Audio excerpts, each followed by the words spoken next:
Good morning. Thank you for joining us today in worship. So great to see you today on this wonderful, beautiful Sunday morning.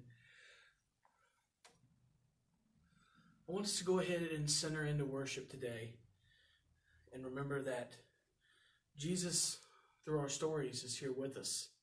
He's come back from the dead. So we're going to start by lighting this Christ candle.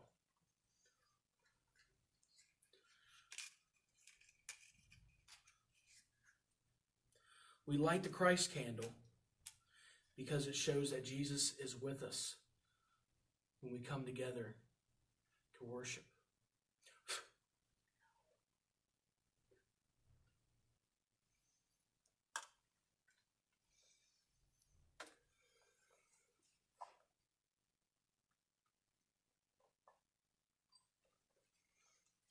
Let's sing, "Be still and know that I am God." Be still and know that I am God. Be still and know that I am God. Be still and know that I am God.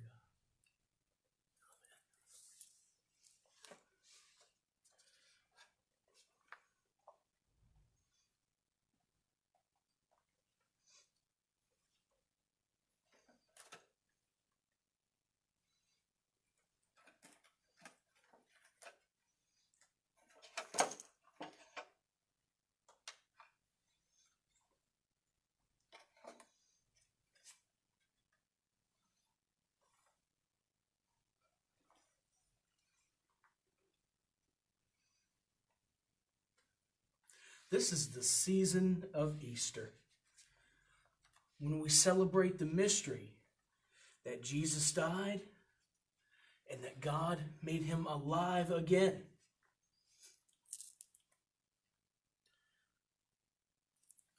This is the road to Emmaus.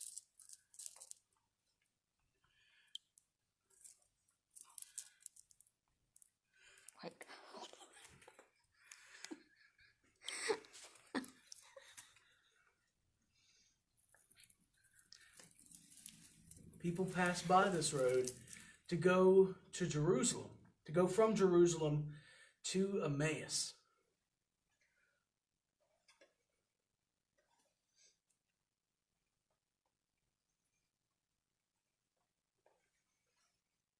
Two of Jesus' friends were walking that road to Emmaus.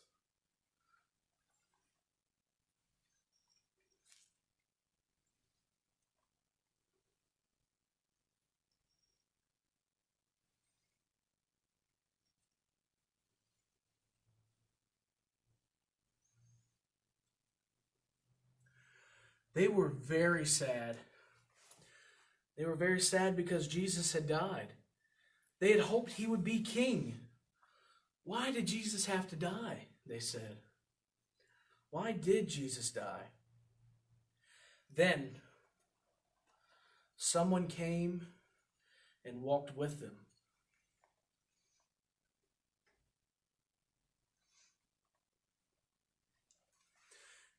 He told them why Jesus had died.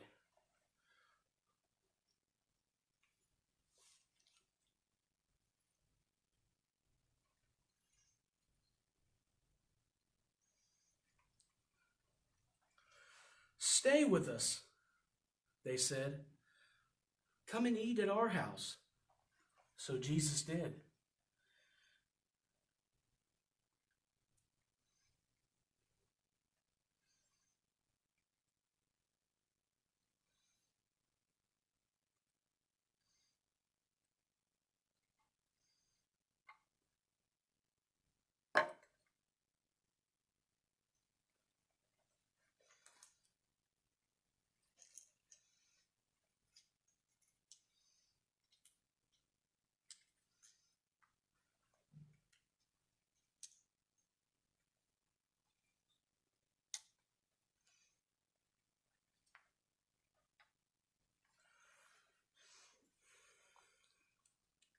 They didn't know that this man was Jesus yet. But this man took the bread and he broke it. He blessed it.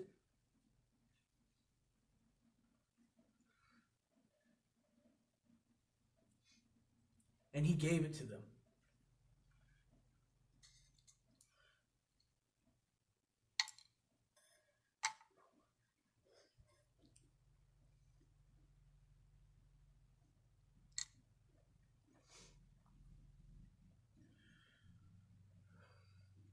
Then they realized who he was.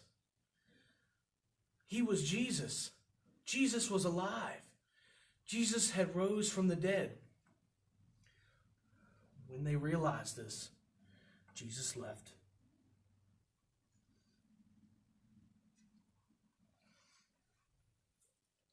They were so happy that Jesus was alive that they couldn't help but go back to tell the rest of the disciples. Jesus is alive. He is risen. The Lord is risen indeed.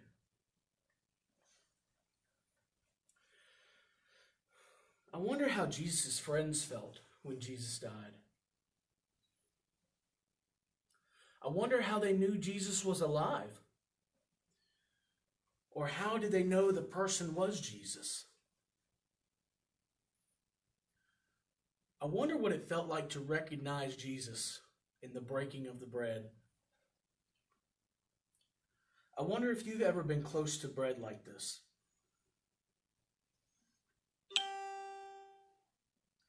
I wonder how it feels to know Jesus is alive. I wonder what it was like to tell others that Jesus is alive. I wonder.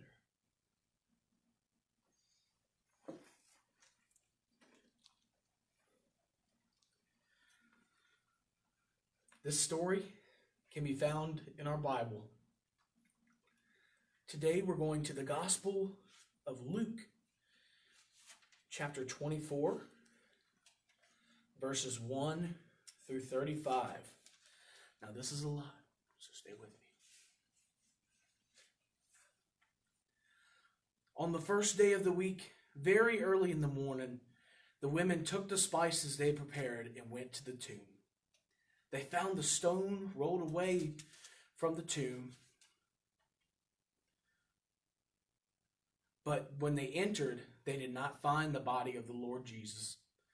While they were wondering about this, suddenly 2 men in clothes that gleamed like lightning stood beside them.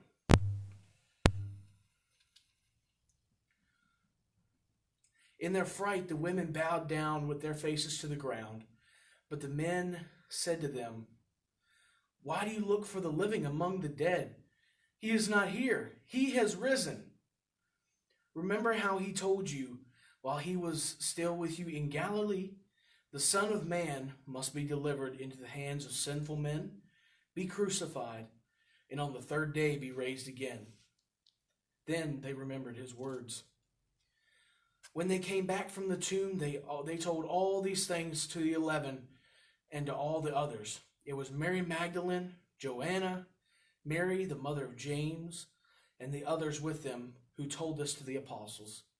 But they did not believe the women, because their words seemed to them like nonsense. Peter, however, got up and ran to the tomb. Bending over, he saw the strips of linen lying by themselves, and he went away, wondering to himself what had happened. Now that very same day, 2 of them were going to a village called Emmaus, about 7 miles from Jerusalem. They were talking with each other about everything that had happened. As they talked and discussed these things with each other, Jesus himself came up and walked along with them, but they were kept from recognizing him. He asked them, "What are you discussing together as you walk along?" They stood still, their faces downcast. One of them, named Cleopas, asked him, "Are you only a visitor to Jerusalem and do not know the things that had happened here in these days?" "What things?" he asked. "About Jesus of Nazareth," they replied. "He was a prophet, powerful in word and deed before God and all the people. The chief priests and our rulers handed him over to be sentenced to death, and they crucified him. But we had hoped that he was the one who was going to redeem Israel. And what's more, it is the third day since all this took place. In addition, some of our women amazed us. They went to the tomb early this morning, but didn't find his body. They came and told us that they had seen a vision of angels who said he was alive. Then some of our companions went to the tomb and found it just as the women had said, but him they did not see. He said to them, "How foolish you are, and how slow of heart to believe all that the prophets have spoken. Did not the Christ have to suffer these things and then enter his glory?"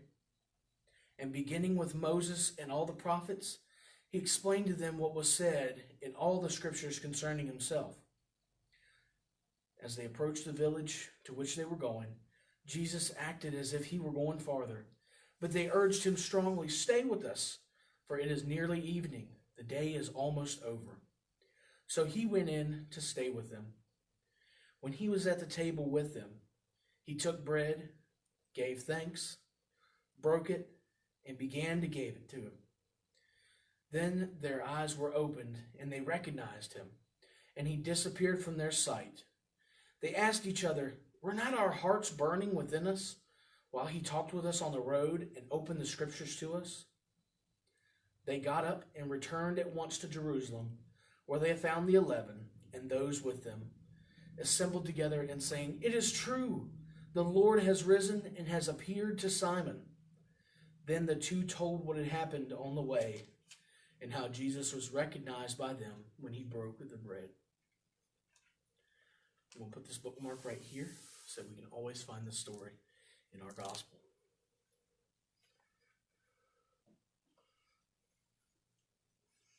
Go now in peace. We love you, and we'll talk to you soon.